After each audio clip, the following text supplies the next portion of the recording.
Shalom ప్రభువైన యేసుక్రీస్తు నామంలో మీ అందరికీ శుభములను సమాధానము కలుగును గాక. This is Nehemiah from the art of Israel, Jerusalem. 1956 సంవత్సరము జనవరి 8వ తారీఖు అనగా ఎగ్జాక్ట్ గా 70 సంవత్సరాల క్రితం ఒక సంఘటన యావత్ క్రైస్తవ ప్రపంచాన్ని తీవ్ర దిగ్భ్రాంతికి గురి చేసింది. దిగ్భ్రాంతికి మాత్రమే గురి చేయలేదు కానీ ఆ సంఘటన ద్వారా అనేక యవనస్తుల హృదయాలు మండింపబడ్డాయి. పరిశుద్ధాత్మ దేవుని యొక్క అభిషేకముతో అనేకుల హృదయాలు ఉజ్జీవింపబడ్డాయి. బైబిల్ కాలేజెస్ లో, సెమినార్స్ లో, ప్రపంచవ్యాప్తంగా ఉన్న అనేక క్రైస్తవ సంఘాలలో చాలా మంది యవనస్తులు సువార్త పరిచర్య నిమిత్తము, మిషనరీ పరిచర్య నిమిత్తము వారి జీవితాలను సమర్పించుకోవడం జరిగింది. 5 స్నేహితుల యొక్క ప్రాణత్యాగం క్రైస్తవ ప్రపంచాన్ని ఉజ్జీవింపజేసింది. ఏంటి ఆ సంఘటన? ఎక్కడ జరిగింది? ఇంతకీ ఆ 5 స్నేహితులు ఎవరు? వారు ఎలా చనిపోయారు? అటు తర్వాత చనిపోయిన స్నేహితుల యొక్క భార్యలు, వారు తీసుకున్న నిర్ణయం ఎటువంటిది?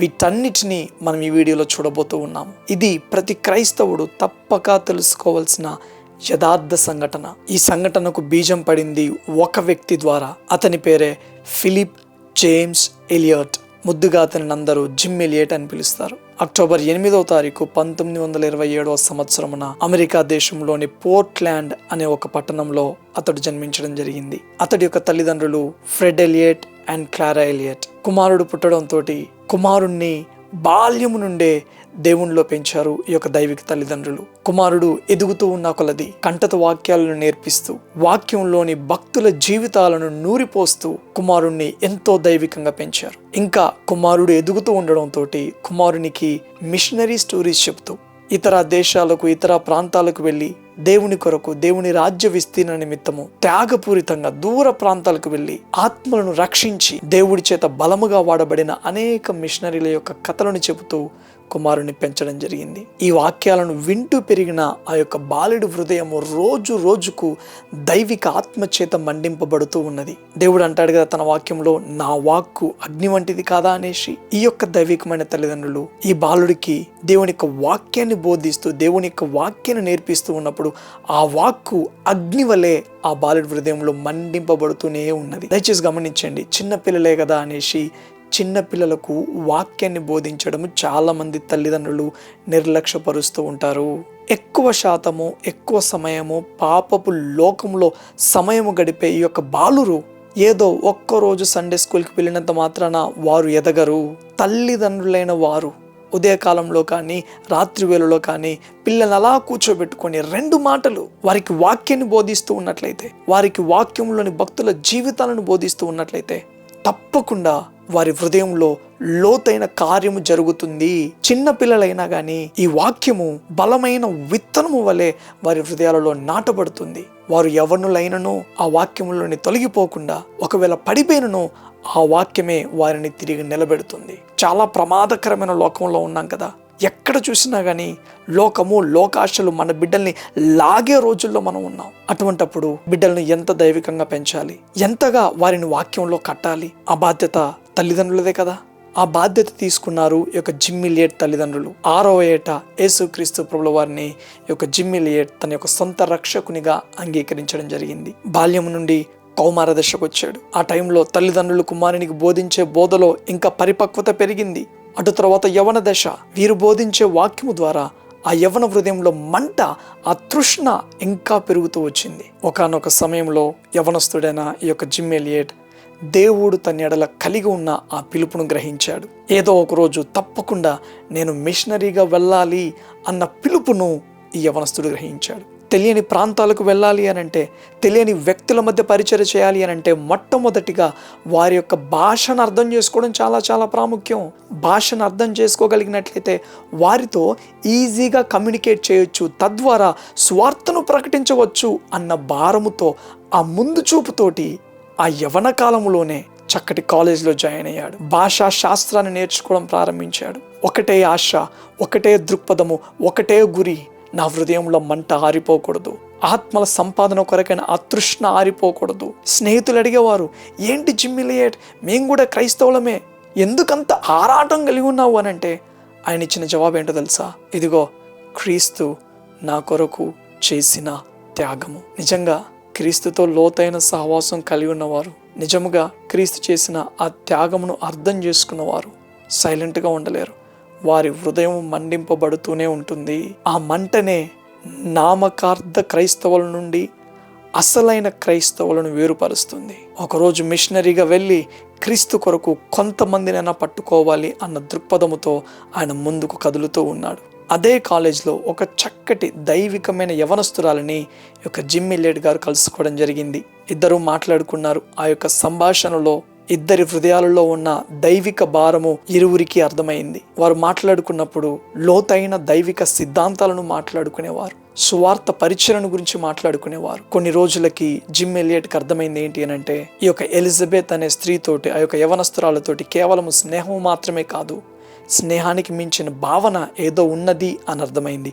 కాకపోతే దేవుడు నా ఎడల కలిగి ఉన్న ఆ చిత్తము, ఆ గురి నుండి ఏది కూడా నన్ను దూరము చేయకూడదు, ఏది కూడా నన్ను డిస్ట్రాక్ట్ చేయకూడదు అనేసి ఆ యవనస్తురాలతోటి కొంత దూరం అవ్వడం ప్రారంభించాడు. కానీ ఆ యవనస్తురాలి అంశాన్ని ప్రార్థనలో పెట్టినప్పుడు దేవుడు కన్ఫర్మ్ చేశాడు, వారిరువురు జతపరచబడాలి అనేసి. కాలేజ్ అయిపోయింది, పట్టభద్రులయ్యారు. వారిరువురు జతపరచబడము దేవుడి చిత్తమని ఇద్దరికి నిశ్చయిత వచ్చినప్పుడు దేవుడి పని నిమిత్తము వారిరువురు ఏకమయ్యారు. 1953 సంవత్సరము అక్టోబర్ నెలలో వీరిరువురికి వివాహం అవ్వడం జరిగింది. వీరి వివాహం కంటే ముందుగానే ఈ జిమ్ ఎలియట్ ఈ కాలేజ్లో ఉన్నప్పుడే, తాను భాషా శాస్త్రాన్ని నేర్చుకుంటున్నప్పుడే ఈక్వెడార్ ప్రాంతంలో ఔకా అన్న ఒక తెగ గురించి విన్నాడు. మిగతా ప్రపంచానికి వీరికి ఏమీ సంబంధం లేనట్టుగా జీవించే ఆ తెగ అతి ప్రమాదకరమైన తెగ అని ఈ వ్యక్తి వినడం జరిగింది. ఆ తెగ వారిని కాంటాక్ట్ అవ్వడానికి ప్రయత్నించిన ప్రతి ఒక్కరిని వీరు చంపినట్లుగా ఈ జిమ్ ఎలియట్ తెలుసుకున్నాడు. అప్పటి నుండి అతడి హృదయంలో ఒక ఆలోచన, ఏ రకంగానైనా కానీ ఆ వ్యక్తులను కలుసుకొని వారికి సువార్త చెప్పాలి, వారిలో కొందరినైనా కానీ క్రీస్తు కొరకు పట్టుకోవాలి అన్న తీవ్రత ఆ వ్యక్తిలో పెరుగుతూ వచ్చింది. అందుకోసమే చదువు మాత్రమే కాదు, గేమ్స్ లో కూడా దృష్టి పెట్టాడు. ఎందుకు అనంటే తన దేహాన్ని ఆ మిషన్ కొరకు సిద్ధపరచుకోవడానికి. వివాహమయ్యాక భార్యతో పంచుకున్నాడు, ఇది నా గురి, అదిగో ఆ ఈక్వెడార్ అన్న ప్రాంతంలో ఉన్న ఆ ప్రమాదకరమైన తెగకు క్రీస్తు ప్రేమను చూపించాలి, క్రీస్తును ప్రకటించాలి అని తన దర్శనాన్ని భార్యతో పంచుకున్నప్పుడు భార్య కూడా స్వార్థ భారం కలిగిన వ్యక్తి కాబట్టి భర్తకు ఎంతగానో సహకరించింది. ఇద్దరు కలిసి కొన్ని మిషనరీ ట్రిప్స్కి వెళ్లారు. అడవులలో డేరాలు వేసుకుని ఆ డేరాలలో నివసిస్తూ బయట వంటలు వండుకుంటూ అక్కడున్న వ్యక్తులకు సువార్త చెప్పడం ప్రారంభించారు. జిమ్ ఎలియట్ భార్య ఆ దైవ సేవకురాలు కంఫర్ట్స్ కోరుకునే వ్యక్తి కాదు కాబట్టి, తన భర్త ఏర్పరచుకున్న గురిలో దేవుడు తన భర్తకిచ్చిన దర్శనంలో ఎన్నో సవాళ్లున్నాయి అనేసి అర్థం చేసుకున్న వ్యక్తి కాబట్టి ఎక్కడా భర్తకు కంప్లైంట్లు ఇవ్వలేదు. భర్త తీసుకెళ్లిన ప్రతి చోటికి సంతోషంగా వెళ్ళింది, భర్తకు సహకరించింది. ఒకనాడు సమయం రానే వచ్చింది ఈక్వెడార్ అన్న ప్రాంతానికి వెళ్ళడానికి. అదే సమయంలో ఈ ఎలిజబెత్ గారు ఒక కుమార్తెను కనడం జరిగింది. అటు తర్వాత ఈ జిమ్ ఎలియట్ మరియు తన 4 స్నేహితులతో కలిసి మొత్తం 5 ఒకే హృదయము, ఒకే ఆశ, ఒకే తీవ్రత, ఒకే మంట, ఆ ప్రమాదకరమైన ఆ తెగవారిలో నుండి కొందరినైనా క్రీస్తు కొరకు సంపాదించుకోవాలి అని ఈ 5 కలిసి ఆ ఈక్వెడార్ ప్రాంతానికి వెళ్ళారు. వారెంతో ప్రమాదకరమైన వారు అని తెలుసు. కొత్త వారు కనిపిస్తే చంపకుండా వదిలిపెట్టరు అని తెలుసు. వాళ్ళు ఏం చేశారంటే ఒక చిన్న ప్రైవేట్ ప్లేన్ తీసుకొని ఆ విమానాన్ని ఈ తెగవారు ఉండే ఆ స్థలం మీదుగా పోనిస్తూ ఆ విమానం మీద నుండి ఈ తెగవారికి గిఫ్ట్స్ పంపించడం స్టార్ట్ చేశారు. విమానం మీద నుండి అలా బకెట్ వేసి బహుమతులు అందించడం స్టార్ట్ చేశారు. ఆ బహుమతులకు ఆ తెగలో కొంతమంది రియాక్ట్ అయిపోయి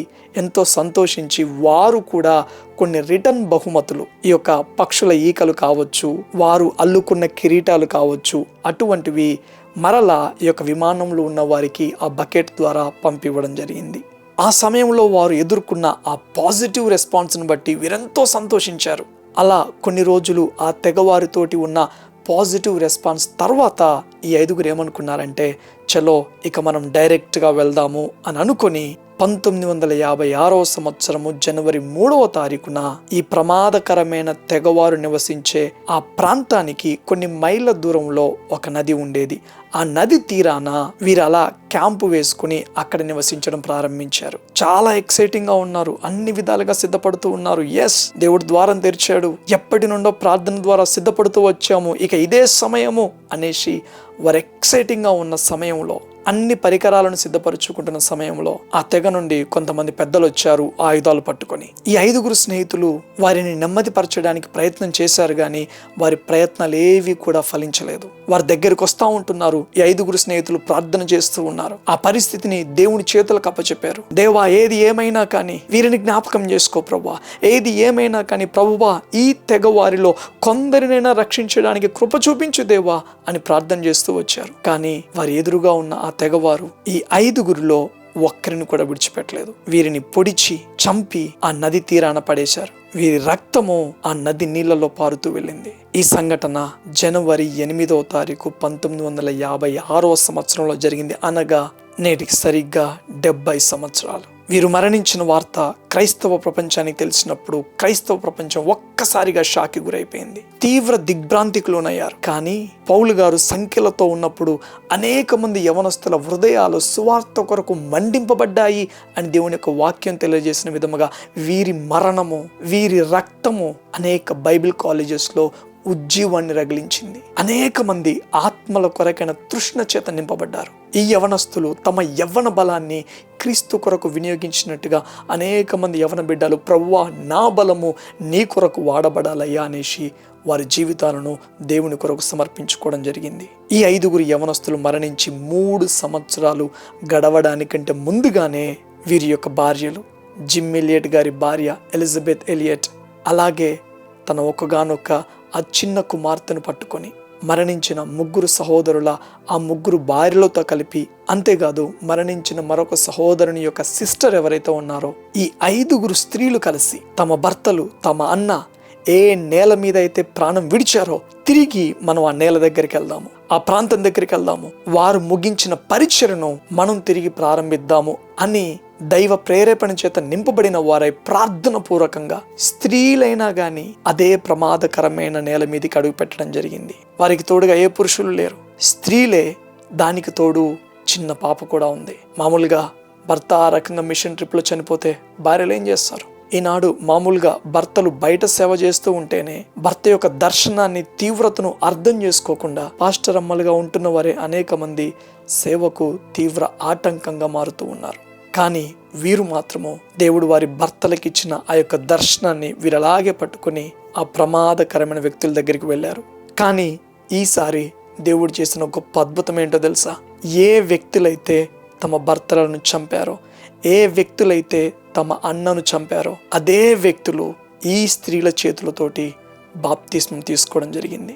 ఏ నది నీళ్ళలో అయితే తమ భర్తల రక్తము కలిసిపోయిందో అదే నదిలో వారిని చంపిన వ్యక్తులను బాప్తిస్మం ఇవ్వడం జరిగింది. ఈ స్త్రీలు అక్కడికి వెళ్ళాక ఎంతో ప్రార్థన పూర్వకంగా పరిశుద్ధాత్మ దేవుని సహాయముతో నెమ్మదిగా ఆ వ్యక్తులతోటి స్నేహం చేయడం ప్రారంభించారు.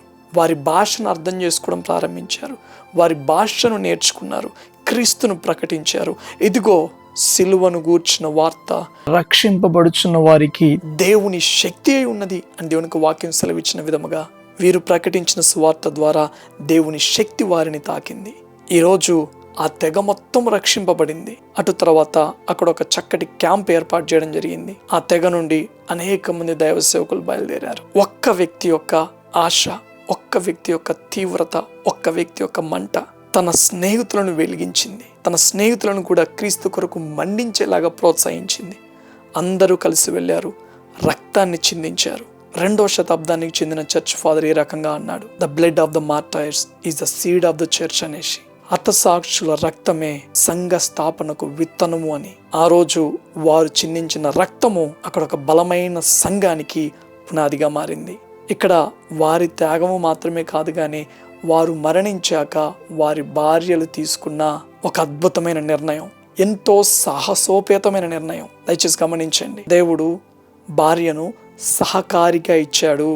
భార్య నిజంగా భర్తకు సహకారిగా ఉన్నంతసేపు కుటుంబాలు వర్ధిల్లుతూనే ఉంటాయి. ఎప్పుడైతే భార్య అధికారి పాత్ర పోషించడం ప్రారంభిస్తాదో కుటుంబాలు నాశనం అయిపోతాయి. ఈ సంఘటన జరిగి నేటికి 70 సంవత్సరాలైనా కానీ ఆ మిషనరీ పరిచర్య ఇంకా కొనసాగుతూనే ఉన్నది. ఈ సంఘటన అనేకులను ప్రభావితం చేస్తూనే ఉన్నది. నీ ముందు నా ముందు ఒక ప్రశ్న ఉంది. రక్షింపబడిన నీవు నేను నిజముగా ఎటువంటి తృష్ణను కలిగి ఉన్నాము? నిజముగా క్రీస్తు కొరకు మన హృదయం మండింపబడుతుందా? ఒక్కరినైనా ప్రభావితం చేయగలుగుతున్నామా? మనల్ని మనం పరిశీలించుకుందాం. దేవుని కొరకు నిలబడినట్లయితే, వాక్యం ద్వారా ప్రార్థన ద్వారా దేవునికి సమీపస్తులుగా ఉన్నట్లయితే, మన హృదయం దేవుని కొరకు మండింపబడే అనుభవంలో మనం ఉన్నట్లయితే దయచేసి జ్ఞాపకం పెట్టుకోండి, మనకు సామర్థ్యం ఉన్నా లేకున్నా, మనుషులు ఆశించే తెలివి జ్ఞానము తలాంతులు మనకున్నా లేకున్నా దేవుడే నిలబెట్టుకుని మనల్ని వాడుకుంటాడు. దేవుడు సామర్థ్యము కలిగిన వారి కొరకు చూడట్లేదు కానీ ఆయనతో